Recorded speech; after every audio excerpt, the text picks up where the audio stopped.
9:46 de la mañana, está con nosotros Alberto Iturralde. Alberto, muy buenos días. Muy buenos días. ¿Qué importancia hay que darle a la inflación en este entorno por parte de un inversor que está engorilado? Ninguna. No hay que darle ninguna. Y además es muy importante interpretar la actitud del inversor en una forma que también abarque el contexto geopolítico, es decir, que el inversor tiene miedo de invertir en momentos en los que se le está hablando de una probable guerra en el horizonte, con lo cual tampoco está engorilado. Lo que está engorilado es el mercado. Y es lógico, porque el sistema financiero, cuando quiere subir, genera sensación geopolítica de incertidumbre, precisamente para que el inversor tenga miedo de entrar comprador en el mercado y aproveche las subidas. Todo lo que estamos oyendo en torno a tener que rearmarse Europa tiene una razón económica muy básica. Las compañías armamentísticas han dicho a los gobiernos que ahora no pueden producir más porque ahora los gobiernos necesiten más.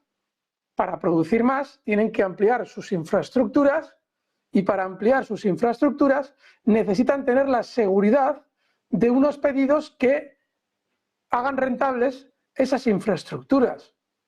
Por eso ahora los gobiernos están hablando, los más moderados en que hay que rearmarse y ya los más entregados al complejo militar industrial en que hay que volver a poner el servicio militar. Pero claro, en ese escenario se está hablando de una guerra entre Europa y Rusia. En ese escenario los inversores no están engorilados. En ese escenario el sistema financiero aprovecha para hacer subir el mercado sin los inversores dentro. Hay un elefante en la habitación si lo que tenemos en el futuro inmediato es una guerra, porque tenemos claramente al oro subiendo. Eso efectivamente habla de un escenario de guerra. De hecho, el oro está subiendo porque hay una sensación de guerra. Al petróleo subiendo porque probablemente lo que estamos viviendo en Oriente Próximo pueda hacer subir el petróleo. Hace unos meses, cuando el petróleo estaba marcando mínimos pero todavía no lo sabíamos, porque a toro pasado es fácil verlo, aquí explicábamos por qué no tenía sentido enviar el petróleo de 68, donde cotizaba entonces, hasta zonas de 50. Y es que se nos decía que poco menos que ya en la industria no necesitábamos petróleo. Hombre, es que ya la recesión hace que no necesitemos petróleo. Eso hace que el sistema financiero aproveche para comprar petróleo y ahora te lo venderá de aquí a unas semanas cuando se haya todavía complicado más el problema del Oriente Próximo. Bien, oro y petróleo en modo guerra, vale. ¿Pero por qué la bolsa está subiendo? La bolsa debería estar cayendo si realmente tenemos una guerra a las puertas. Probablemente de aquí a un tiempo tendremos una guerra. Pero claro, antes tengan en cuenta primero lo de Ucrania.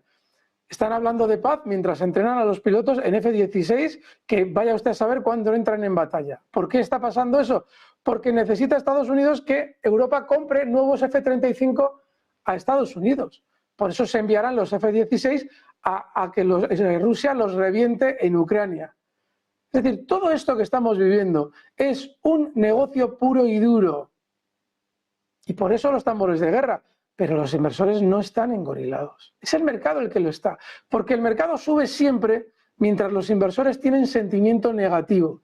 Y ya será cuando tengan que vender sistema financiero, bancos de inversión, esos títulos que nos dirán que todo lo que hemos vivido se ha relajado y que vienen tiempos de bonanza y que todo cambia en el horizonte. Y después quizás sí tengamos la guerra. Pero antes de la guerra nos tienen que presentar un escenario de tranquilidad. Por eso el mercado está subiendo.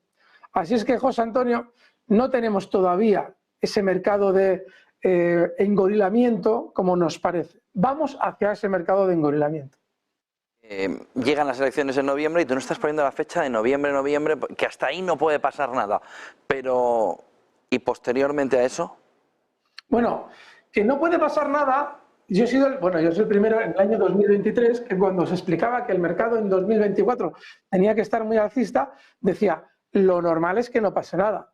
Pero ojo, porque eso ya, como ya tenemos la fecha fija de noviembre, eso ya lo sabe todo el mundo, pues Rusia está aprovechando para ganar cuanto más terreno mejor por si tiene que negociar la paz en noviembre. Entonces, si gana más terreno de la cuenta, veremos si pasa o no pasa algo. ya le están, Estados Unidos ya está provocando en el interior de Rusia actos que podrían ser un casus belli. Veremos qué es lo que sucede, pero sí es normal que hasta noviembre las cosas estén tranquilas. No que el mercado necesariamente esté subiendo una barbaridad hasta noviembre. Lo normal es que suba hasta un momento en el que los borreguitos europeos tengan que ir a votar. Pero, ojo, lo de noviembre veremos. Hay muchos actores en juego y esos actores en juego no tienen todos los mismos intereses y muchos de ellos sí tienen mucha potencia, en este caso militar, y es el caso de Rusia. En ese entorno, hasta entonces, petróleo, oro, petróleo, oro, petróleo, oro, o ¿dónde Bien. miras tú? Vale, el petróleo no es probable que esté muy fuerte en noviembre, porque lo que estamos viendo ahora mismo es una subida del petróleo dentro del gran movimiento lateral que despliega desde hace tiempo, y es una subida que hasta zonas de 90, 92, 95 es controlable. Controlable significa que tú puedes hacerlo subir durante los meses de verano hasta esa zona y antes de noviembre relajar esa subida para controlar la inflación en Estados Unidos y que de algún modo la debacle demócrata no sea tanto. Bien, lo del oro es muy diferente, porque lo del oro tiene que ver con muchos movimientos y no solamente el movimiento de guerra. Esto lo hemos explicado en la última ruptura del oro. El oro tiene que ver con factores estructurales. Si tenemos que cambiar el mundo hacia una desdolarización, que es lo que piensa China, Rusia y más países, tiene que haber una acumulación de oro. Bueno, ya ni os cuento si encima nos hacen sonar tambores de guerra, eso desde luego. Pero hay muchos factores estructurales que lo van a hacer subir. De hecho, al oro lo han hecho romper máximos históricos, mientras mucha gente estaba pensando que el Bitcoin iba a ser el oro del 3.0, no sé qué historia cuenta.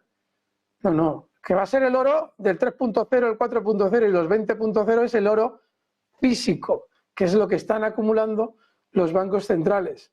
Sí, el oro está haciendo una ruptura, podríamos llamarlo no coyuntural, es decir, no es una ruptura puntual, no es estructural, es decir, la estructura del oro va a continuar al alza durante tiempo, pero no solamente por los tambores de guerra, sino porque se está también reestructurando una parte de la economía tan importante como la monetaria, por ejemplo en China.